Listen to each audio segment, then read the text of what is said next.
Okay, good afternoon, everybody. I'm Gilbert Martinez. I'm with the Rogers-Hornsby chapter. And in addition to the fire marshal, I think we owe a great deal of thanks to the Houston Astros. Let's hear it for the Houston Astros for letting us come in.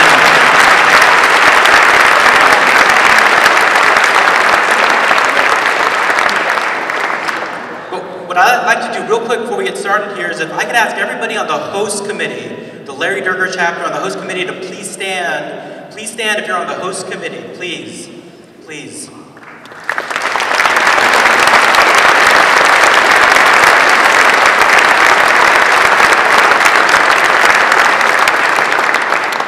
And if you were a volunteer that was a room monitor or at the chapter table or ran the auction or did any of those volunteer things that got emails from me and from others in the Durger chapter, please stand for just a moment if you would.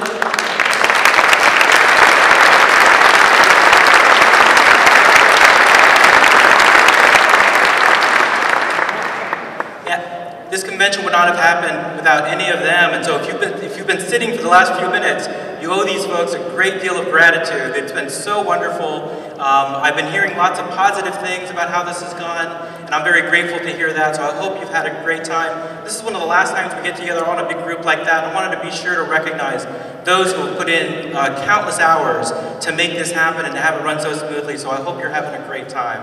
Now, it is my distinct pleasure to introduce this panel because you might say that this is really about the numbers, the SABR metrics of what SABR is all about. We've gotten a lot of the history and the stories and all of the things, and it really warms this Astros heart, of mine, to hear all these great things. I was in Cleveland for SABR, I was in Long Beach, and I loved hearing the stories about those franchises.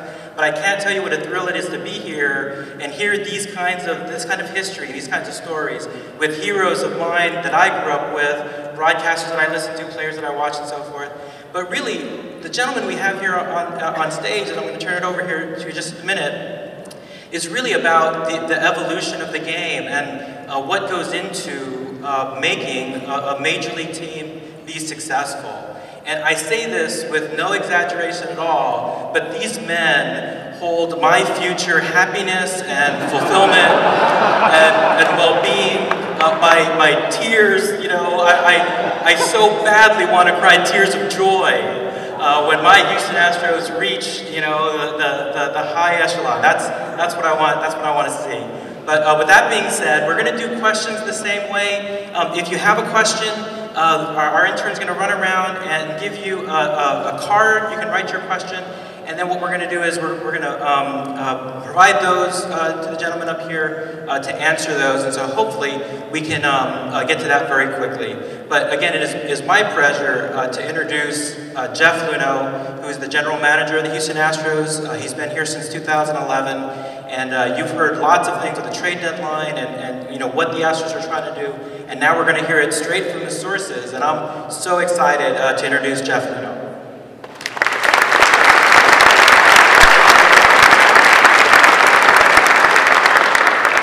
Don't worry, we do feel the pressure. One of my formative baseball experiences was, as an executive, was my first full year with the St. Louis Cardinals, coming here the National League Championship Series and seeing this place filled to the rafters and white towels waving and the passion and the energy of the Houston fans. And coming back the next year, basically, and seeing the same thing all over again. That's what we want. That's what we want for Houston, and that's what we're well on the way to accomplishing.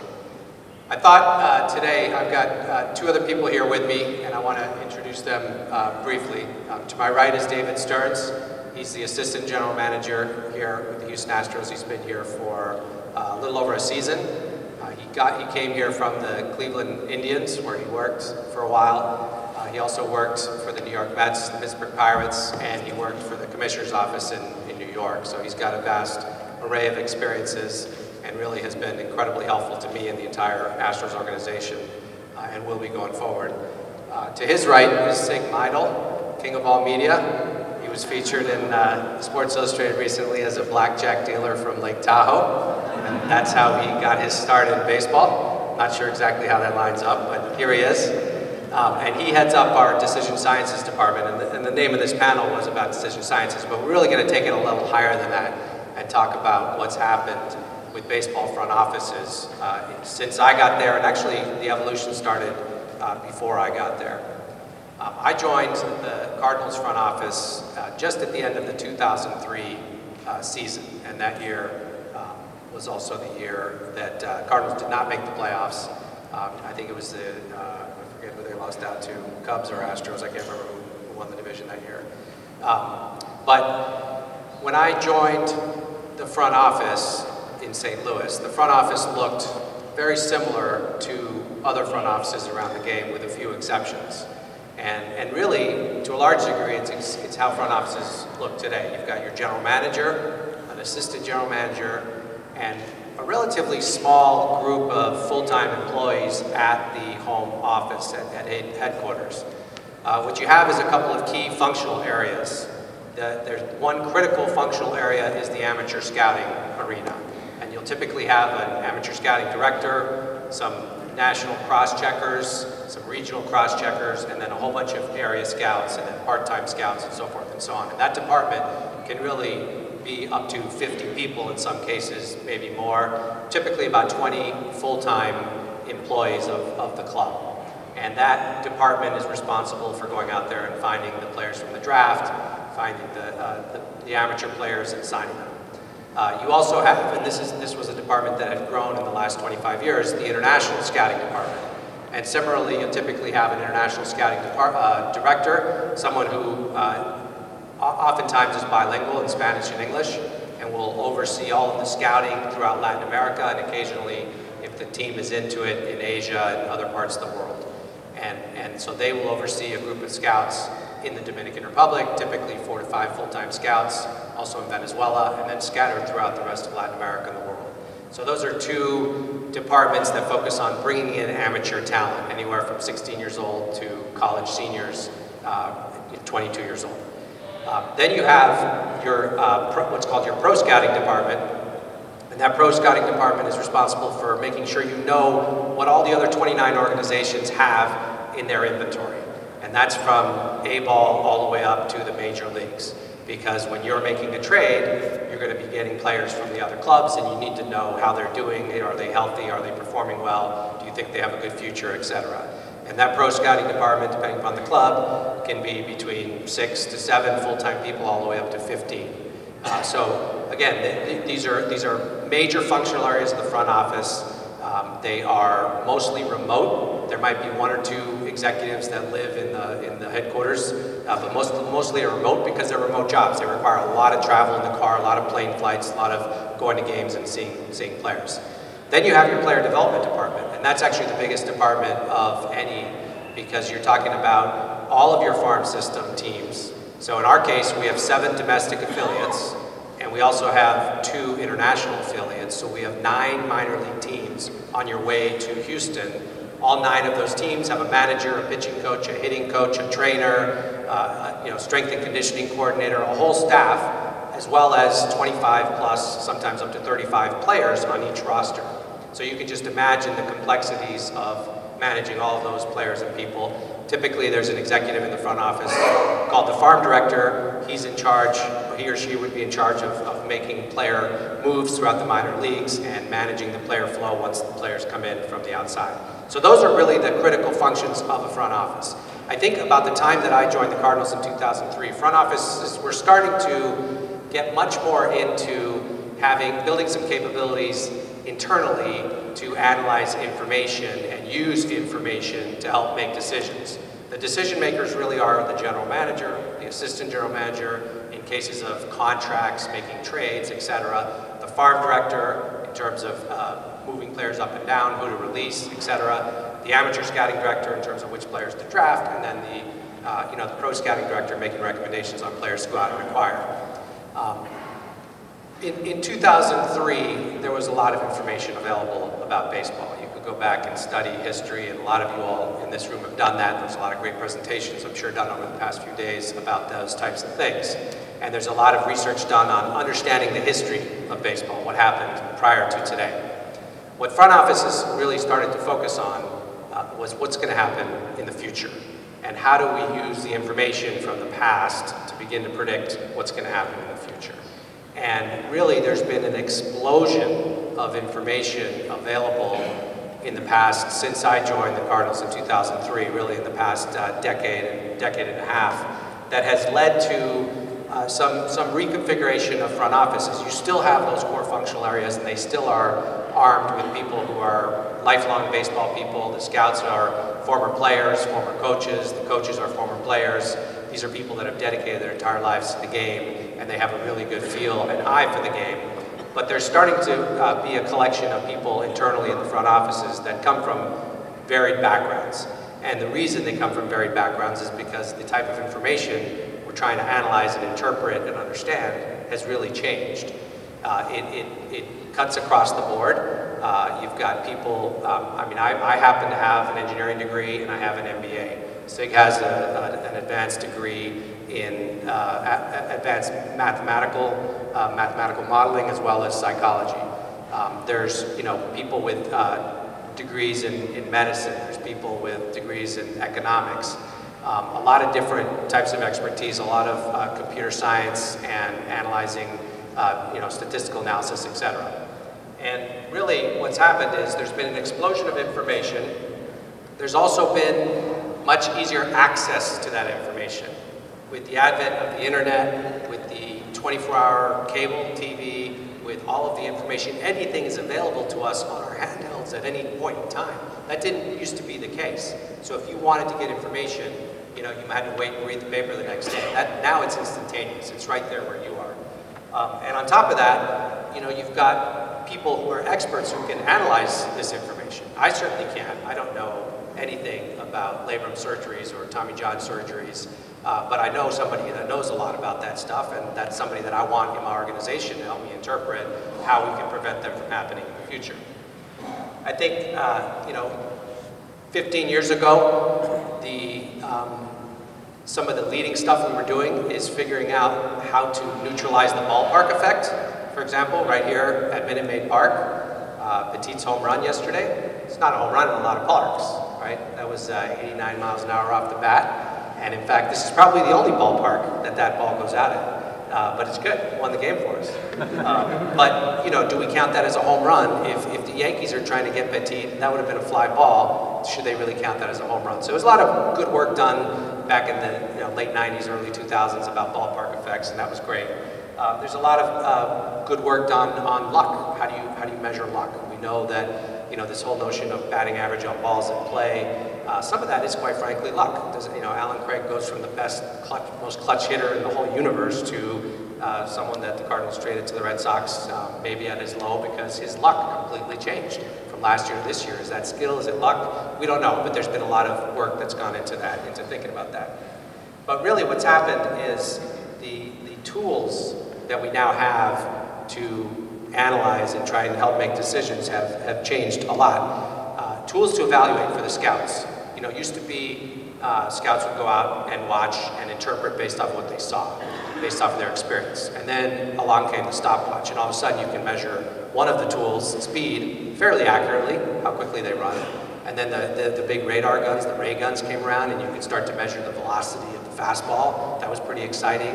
The radar guns have gotten better and smaller, and now they look like hair dryers. But in today's world, we've got a lot more information, video.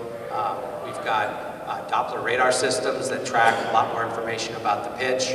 There's just a lot more stuff we have today, and it can be overwhelming. And you need people that know how to interpret this information to help you get anything out of it. So that's just in terms of evaluating players. There's also a lot of new tools to teach players how to improve. We've got a lot of great coaches, a lot of great pitching coaches, hitting coaches, etc.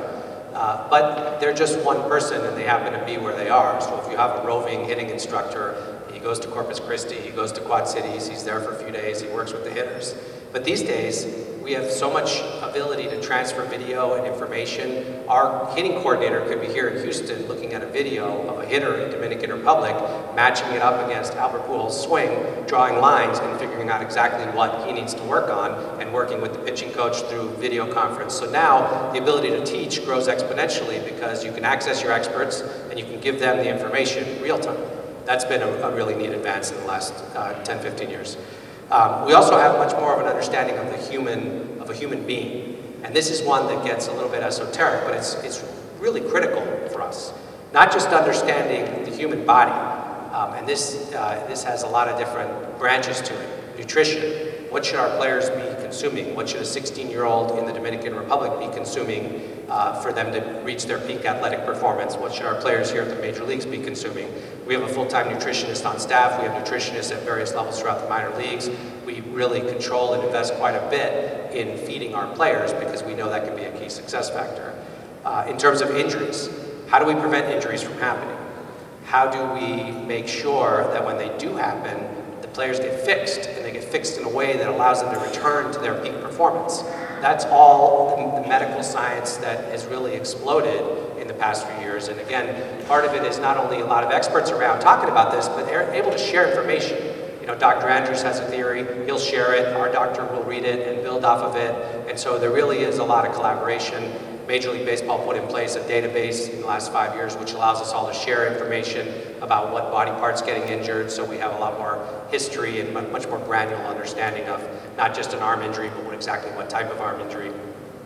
And then the mind. And the mind is probably the hardest one to really get your mind around. You know, the psychology of the game. Why is it that some players fail and some players succeed when they have basically the same exact tools? You know, what is it that drives some players to just get better and others kind of give up when they face adversity? That's a whole area which is part science, part art, that we spend a lot of time thinking about. We access experts, and we're still scratching the surface on that. So that's all kind of a lot of the science that's gone on. There's also a different piece, quite frankly, which is the economics of the game. And that's why, as an MBA, I have an affinity for that. Supply and demand. When you have so many free agent pitchers available and you have so many teams looking for free agent pitchers, how's the market going to react? How's pricing going to be in the free agent market this offseason? What's going to happen at the trade deadline? Are right-handed relievers going to be in demand? Are the prices going to be exorbitant for those players? Really understanding the economics. Does it make sense for the St. Louis Cardinals to match LA's offer on Albert Pujols? What would that mean for the Cardinals going forward? It really takes a keen sense of understanding the economics of the game, understanding the economics of each individual franchise, and really trying to figure out what their appetite for risk is and what type of risk each individual organization is willing to take on. And then, you can't control the outcome, so no matter how well you plan for all that, the outcome's going to be different than what you expected. And then there's the whole aspect of what happens in the game. And that's where I'm gonna leave off, and I'm gonna let David talk to you a little bit more about that. But the stuff I'm talking about is all front office stuff, how we set ourselves up, what kind of information we're looking at. And again, all we're trying to do is forecast the future. Which players should we be investing heavily in? Which ones should we shy away from? But then there's the stuff that happens on the field between the lines, during the 9 innings. And that's actually, we could probably give an hour discussion just on that because it's equally fascinating. But there's been a lot of stuff in that area. And I'm going to turn it over to David, and he's going to talk a little bit about that. Thanks, Jeff. Well, I will try to keep it shorter than an hour. I'll try to keep it in about 5 minutes. But I've worked in the game now for major league teams for 10 years. And even just over that short period, the amount of information, the quality of information that is available to our coaches in the dugout and our players in the dugout on a game-by-game basis has grown immensely. So a quick show of hands, how many people when you go to games keep score at the games? Keep score. All right, a ton. So 15 or 20 years ago, that was the majority of the advanced scouting information that was available to major league coaches and major league players. The advanced scouting model 15 or 20 years ago, really up until maybe 10 or 15 years ago, even when I first started working, was you had a person go out maybe a week ahead of when your major league team was going to face an opponent. They would sit there, watch that opponent for a series or two, keep score, and write up little bullet points about each player. And their observations were based largely on what they could see over a 3 or 4 game series. And they would try to match it up to make sure that they saw the opposing pitcher that you were going to see later that week. And they would send it in. So my first job was an intern in a major league front office. And one of my responsibilities was to take these reports every series and take it from our advanced scout on the road, who was an extremely experienced former player, had a really great eye for talent, and And what he would submit would essentially be a Word document breaking down each player on the opposing team. And that was the crux of our advanced scouting information and the information that our coaching staff at the time had to go on to make very important in-game decisions. From a front office perspective, what we were providing were cobbling together very rudimentary spray charts so you had some idea whether a hitter was a pull-prone hitter or an opposite-way-prone hitter. We would provide left-right platoon splits to give our managers some idea about how to manage the bullpen against an opposing hitter. But that was pretty much it. And we'd go down once a series, we'd hand it off to the manager, say good luck, and we'd see him 3 games later when the next opponent came to town, and then we'd do it all over again. Fast forward 10 or 12 years, and this has taken an enormous leap forward. Most organizations now employ both scouts out in the field and then video scouts and analysts in their front offices to break down all of this information that's coming to them so that they can digest it and provide actionable information to coaching staffs and to players. So right now, every major league organization has access to granular FX data and TrackMan data, the type of Doppler tracking data that Jeff had alluded to. They have access to proprietary or third-party video systems where with just a couple clicks of the mouse, you can isolate very specific situations about an upcoming opponent and get to know that over the past year, when there's first and third and 1 out, this opponent tends to double steal 55% of the time. So maybe you want to consider pitching out when you run into that type of circumstance. And then you still have your scouts in the field trying to give you timely, up-to-date information that maybe you can't get through the granular data or through seeing on video. Maybe a player has a pulled hamstring that the club hasn't disclosed, but a scout in the stands can see that he's really just not getting down the line that well. You probably know that he's not going to bunt against you when you come in, you can move your third baseman back. And so all of this has to be digested and put into an actionable and clear-cut format for our guys in the dugout and for our players to use.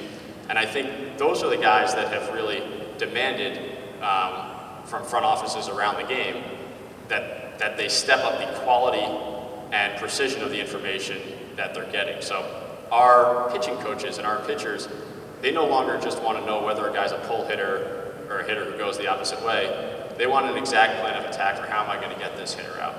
They want to know, does this guy ambush first pitch fastballs? Is he going to take 3-0? Is he going to sit soft with 2 strikes? Does he begin to chase when there are runners in scoring position at less than 2 outs so he can try to get the guy in from third? Those are pieces of information that 10 or 15 years ago, we'd have to make educated guesses on based on what we saw, what our advanced scouts saw.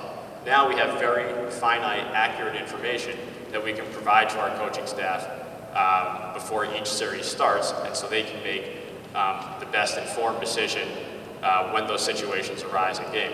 Similarly, those of you who are watching baseball regularly notice that infield positioning has changed quite a bit. Infielders are moving all over the place during games. That is a direct result of the enhanced information we now have. Instead of just giving our infielders and our infield coaches these spray charts, which may still be accurate, may not be accurate, may encompass information over the last 5 years, may only encompass information over the last week.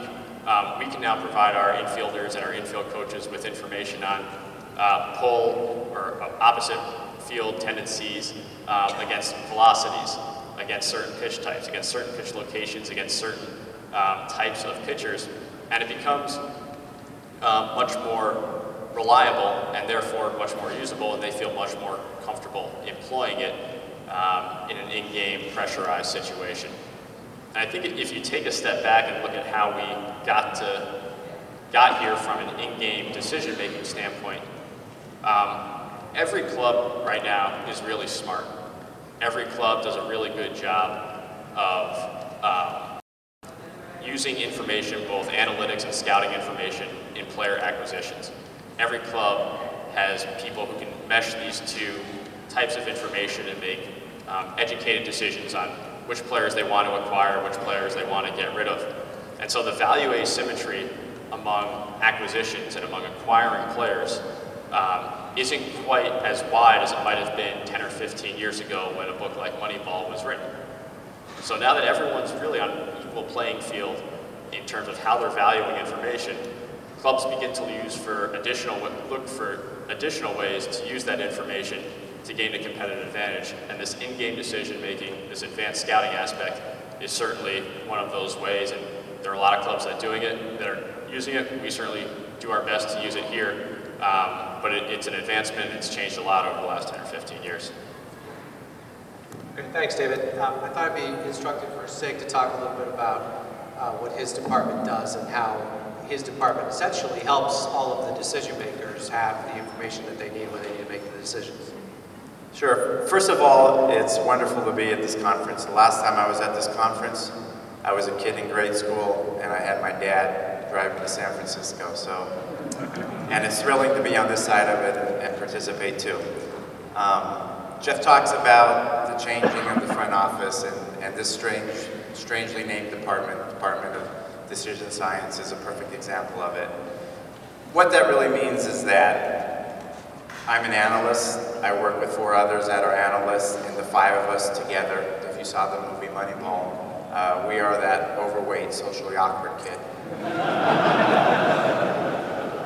To give you a sense of the data, many of you I know already know of it, but in our park here we have the PitchFX camera system. We also have a TrackMan radar system. So for every pitch, we know the spin rate, the spin axis, the location, the movement, the velocity throughout the pitcher's trajectory. We know where it crossed the plate. If it was put into play, we know the launch angle, the spray angle, the velocity, and with the radar device, you can infer the spin rate. This is every pitch, every game, every park, every day, every year. So you can imagine if you want to squeeze what you can out of this information, you're going to need somebody who has somewhat, I won't say unique, but skills different than what was traditionally the front office. And thankfully that means that I have a job, and most of the other, as David suggests, most all the other clubs have someone with a background also that's not of playing baseball. 10 years ago when Jeff had hired me with St. Louis, one could argue that having somebody with this background gave you a significant advantage while the rest of the teams weren't taking advantage of it. Now it's really table stakes, and I believe every team has one, and if you don't, you're likely playing at a disadvantage.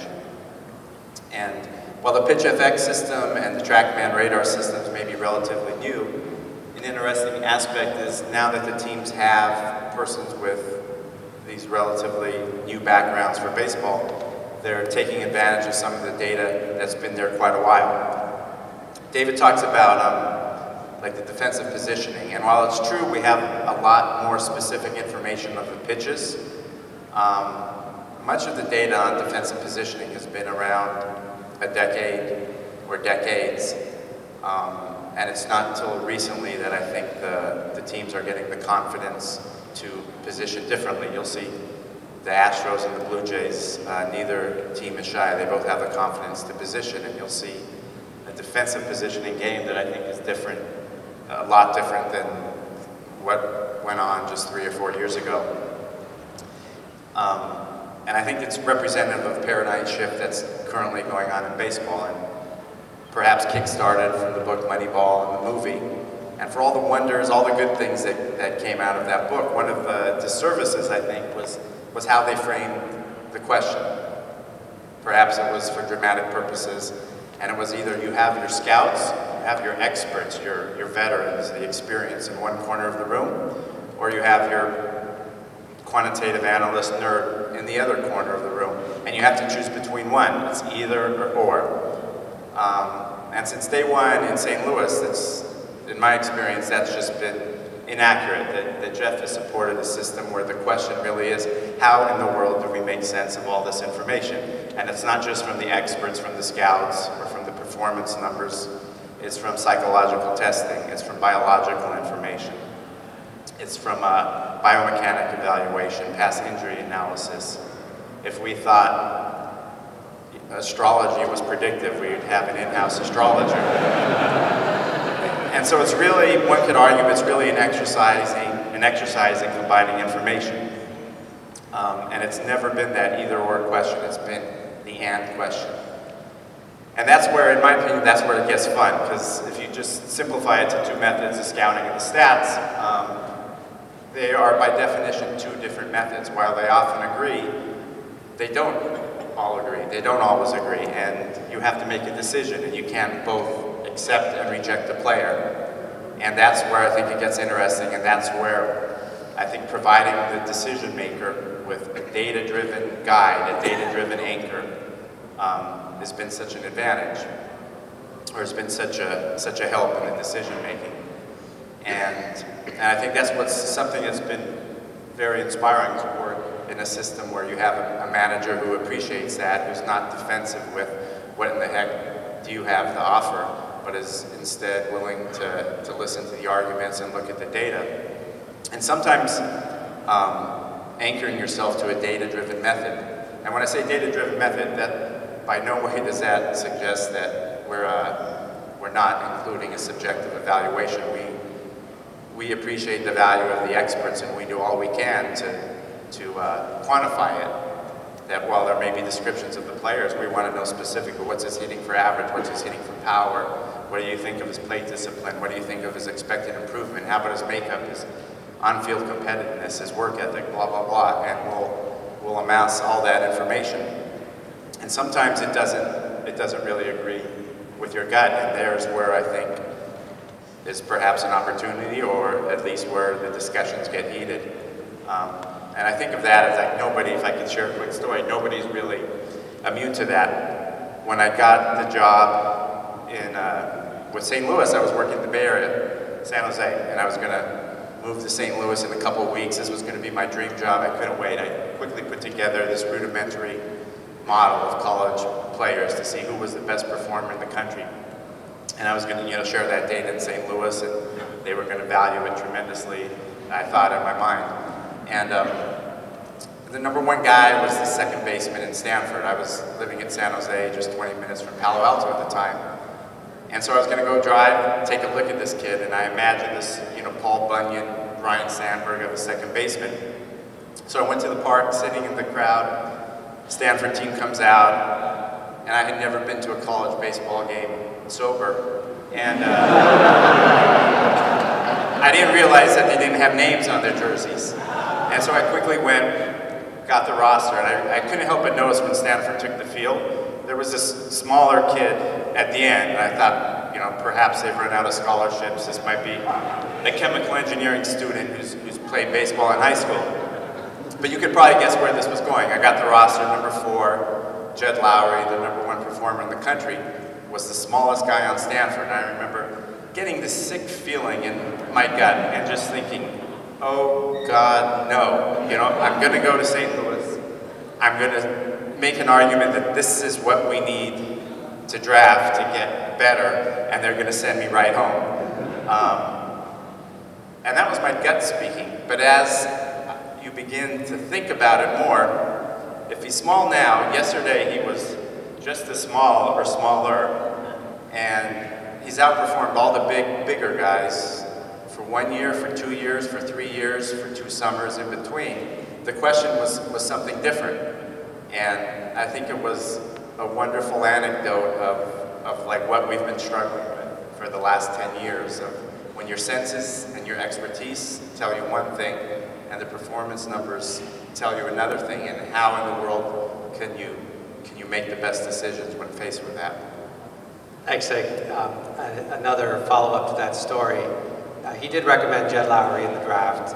I took Colby Rasmus with my first selection, who's here playing for the Blue Jays. My second selection, I took Tyler Green, who was everything that Jed Lowry was, except he looked the part. He was fast, he was big, he was strong. He didn't have the performance numbers that Jed had. Tyler Green did make it to the big leagues. In fact, played for us here at one point. But to make it up to Sig, because I think I messed up by not taking Jed back then, the first move I made when I got to the Astros was I traded for Jed Lowry, and so. And then he turned into Chris Carter and Brad Peacock, and Max Stassi, and we'll see. The last couple chapters have yet to be written. We're going to go for a couple questions here. This question is from Anthony, and I'm going to hand this over to Sig. What advice would you have for someone who is young and trying to break into baseball operations work, specifically in sabermetrics? Sure, I get that one all the time. That one's easy to answer. It almost seems like some people are kidding, but like baseball prospectus is the minor leagues to enter the Astros front office. And while that may be an exaggeration, I think that's the perfect place to do it. That it's a large amount of data that you're dealing with, and in order to even do the first thing with it, you have to have SQL skills. You have to be able to manipulate a large database, and you have to have not just SQL skills, expert SQL skills, statistical analysis skills in order to do something with the data afterwards. I think something that I didn't appreciate when I first got the job is the sensitivity. I mean, you're in an industry that in some ways is changing, and I think the sensitivity to that, to the experts whose pie is being asked to be shared, to the change management that's going on, I think is also an important skill. Another one from the psychology world is a little bit of understanding of the human decision-making inefficiencies and where there may be some opportunities to use the tools of statistical analysis. But that's great, you know, these skills, the SQL skills, I mean, the world is, so many industries are turning into big data industries, so while it's very hard to get into baseball, these skills that you need to get into this aspect of baseball are the same skills you need to ensure your chance of making a living in this world. So it's not like you're putting all your eggs in one basket. And I think baseball prospectus that I mentioned in the beginning is a perfect place. Like, you could demonstrate your expertise, you could demonstrate your inspiration because you'll do a tremendous amount of work for perhaps $50 an article. And instead of, when we hire, instead of looking for a resume that looks qualified, there's something that is a lot more reassuring when we see that this person has already been doing it year after year after year for very little money. He's practicing working in baseball, which is also very little money. Okay, thanks.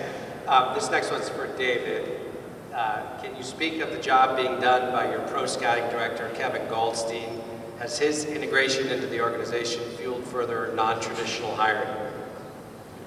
So Kevin does an outstanding job. Kevin is on speed dial on my phone, and judging by the extent that he calls me, I suspect I'm on speed dial on his phone as well. But he does an outstanding job, and I think what Kevin brings to us is a tremendous understanding of both sides of the coin. Kevin has a background in baseball prospectus, he understands advanced statistics, but the reason why he was hired as pro scouting director is he's a tremendous evaluator. He goes out to fields, he works his butt off, he can break down a hitter or a pitcher as well as any scout in the game, and so we trust him to do that. Kevin, his first responsibility here is as a scout, and it is a slightly non-traditional background because he was a journalist. He was a journalist before he got here, but he does an outstanding job. He's involved in every decision we make. He was a huge part of our trade deadline acquisition that we made 2 days ago, and we're happy to have him. He also wears a fedora. He doesn't wear it anymore, but he did for a long time. Okay, this one's for me. How are you currently working to balance your attempt to fundamentally remodel the Astros organization with the need to sustain the enthusiasm of the Astros fan base so that your audience will be there for you when you are ready to compete for the postseason and World Series? And that's a great question. I think one of the things that Jim Crane and I decided early in this process is that we were going to be transparent with our fans, and we were going to bring them along this journey. Rather than saying every year, you know, we're going to go spend a lot of money and make the playoffs this year, and, you know, that's what our goal is right now. You know, our primary goal was to put the infrastructure in place to build this organization for the future and try and win as many games along the way as we can. But the goal being getting this organization to the point where it's back to where it was in 04 and 05, with the rafters filled with fans, with a great pipeline of young players coming, with veterans that we can go out and sign, and the ability to compete for championships year in and year out. And I think we've done as much as we can to communicate with our fan base about how we're doing it. It hasn't all been exactly the way we planned. We were hoping we'd be on TV in the market 100%. That hasn't happened. We're optimistic that that will happen in the near future. You know, we didn't plan on losing 100+ games the last couple of years. I don't think we're going to this year. This organization is definitely making strides in the right direction. We have the youngest team in baseball. We have one of the top 3 or 4 farm systems in the entire game. We've got young, exciting players. Altuve is going to be breaking hit records this year. George Springer is going to be, getting consideration for Rookie of the Year. And we've got more coming. We've got a lot of exciting players on the farm: Carlos Correa, Mark Appel, Josh Hader, et cetera. The list goes on.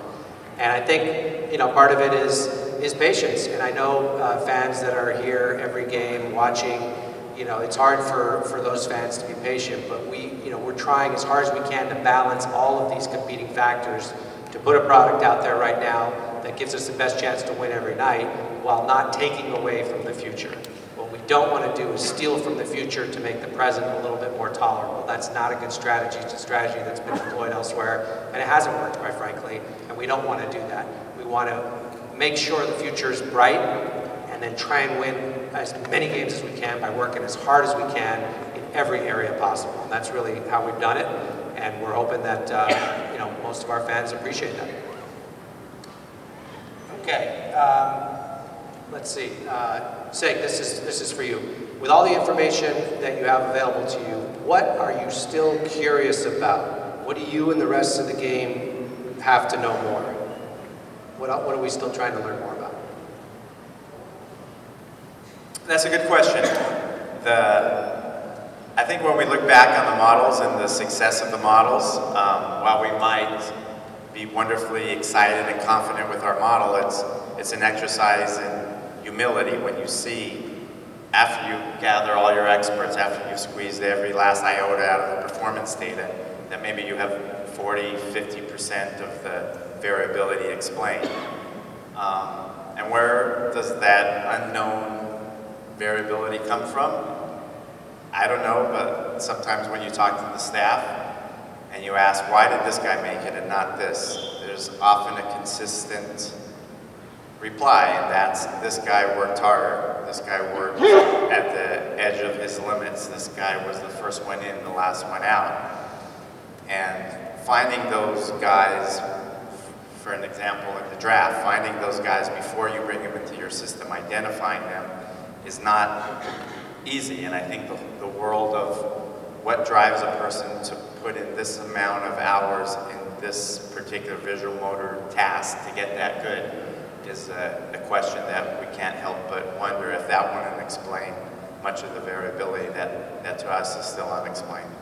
David, what about you? What do you think? I think that's right. I think what Sig is largely talking about is this notion of makeup, and it's what we talk about a lot in the front office. Is this especially with prospects that are coming through our system, does this player have the type of makeup that's going to allow him to get through the adversity that every single player at some point in their career is going to face?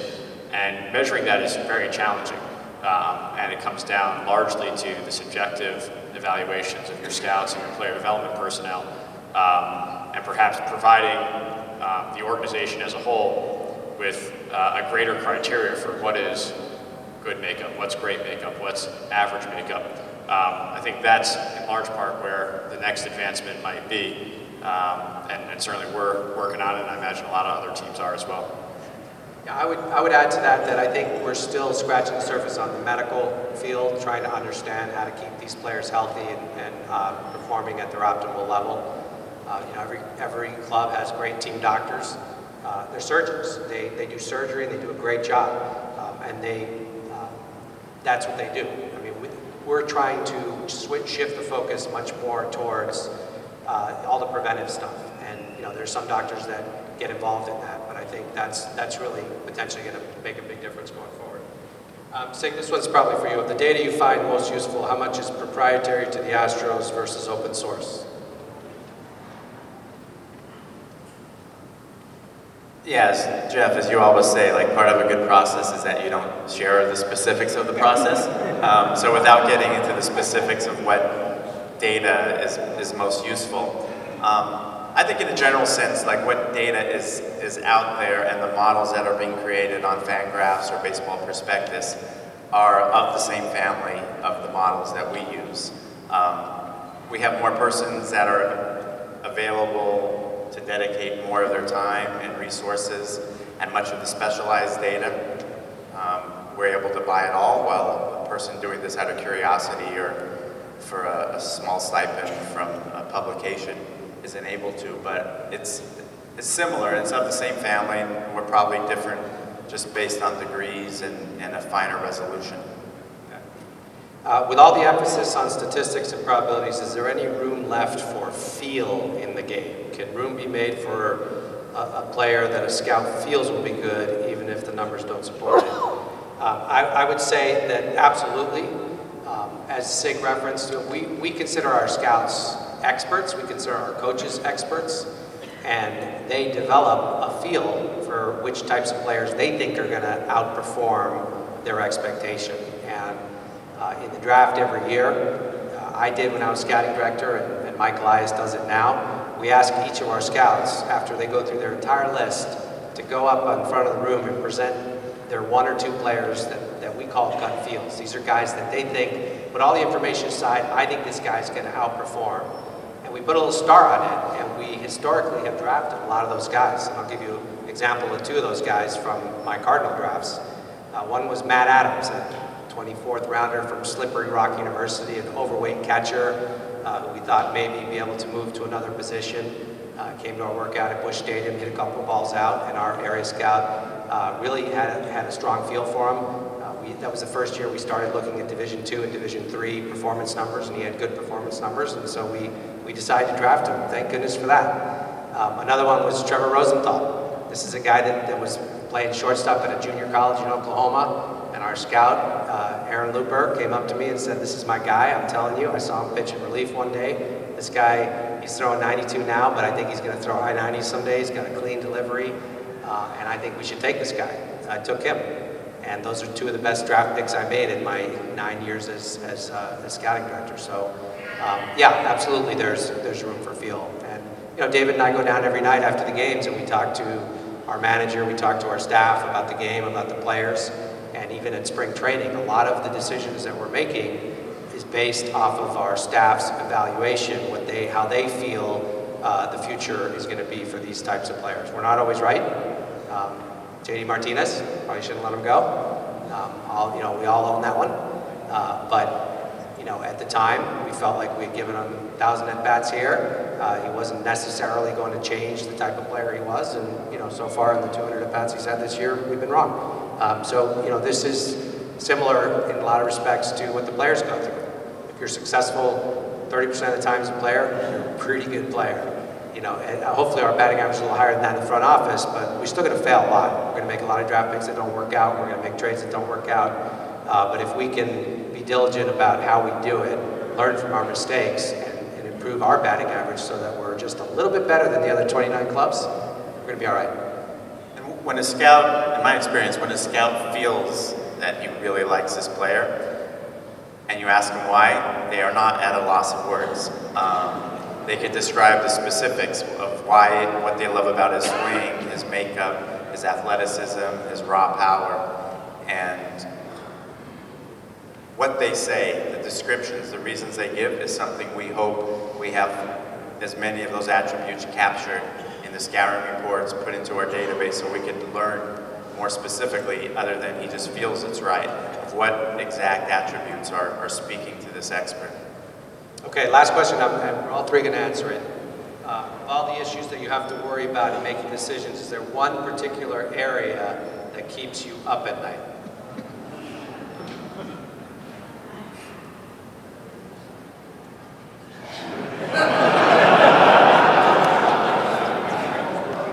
Of course. That's a good one. I think while we try to be, what's the word, like dispassionate with it, and we try to anchor ourselves to the data, there's always that something inside of you that's saying this isn't right, this isn't wrong. And some of the most successful decisions we made are the times that we've ignored, as strange as it sounds, ignored that voice telling you that this guy's too short, or this can't be right, or my gosh, this expert is telling me with a lot of confidence something contradictory to what I'm seeing. And so I think it's every one of those times that you're feeling insecure because there's someone who's an expert, or there's something telling you that this is wrong, even if that's coming from inside, and which is most every decision, I think, that I've been through is something like that, but that's what I would describe. I think for me it's a little bit different. One of the things I've learned over the 2 years I've been here so far is that we have an incredibly talented group of people, an incredibly talented group of scouts and front office personnel with whom we get to work. And really, our success as an organization is based in large part on putting all of them in the right position and putting all of them in a position to succeed and making sure that we get the right information back. So from a global perspective, I think our effectiveness as an organization, what ultimately keeps me up at night, is making sure that we're putting everyone in the best position possible, in the position where they're likely to have the most success. And it's not easier. It's much more challenging than I had envisioned when I first came here. But we have a lot of talented people, and if they're left to do their jobs in the right environment, we're going to get a lot of really actionable information, and we can make good decisions based on that. For me, making these big trades always is nerve-wracking. And last night, watching Kozar go out and have 3 perfect innings for his first 3 with Miami, I was sitting there going, okay. I mean, I like Kozar, and he's a great pitcher, but obviously we gave him up. You know, then watching Jake go out and glide and make those catches here last night, and Colin Moran get a double in his Double-A debut for us, made me feel a little bit better last night. I think I sleep well at night knowing that we did the best we could with the information we had, and we worked as hard as we could to get all that information. There was an experience I had with my former club where we missed a piece of information that was critical. And it wasn't an easy piece of information to get, but it's a piece of information we should have gotten had we been more in tune with what's going on in the clubhouse of our competitors. And that piece of information ended up being costly. We ended up acquiring a player that had some problems that we didn't know, and it ended up being a performance issue. And you know, I learned a lot from that, because I realized that part of the job of being a scout is being a private investigator, and making sure you do the background check, and making sure you check in the rumor mill, and making sure you find players that were in that clubhouse last year or last season, and making sure that you get whatever information you can, because those little snippets of information can lead to you exploring something and finding out something about that you should have known. And that's the part that probably would keep me up at night most, is thinking that I didn't discover something that I should have known before making those decisions. But overall, I think, you know, this is one of the best groups of people I've worked with, from top to bottom, from our guys in the Dominican Republic on the field, all the way to these 2 gentlemen here on the podium with me. And I do sleep well at night knowing that we've done the best that we can. So I want to thank all of you.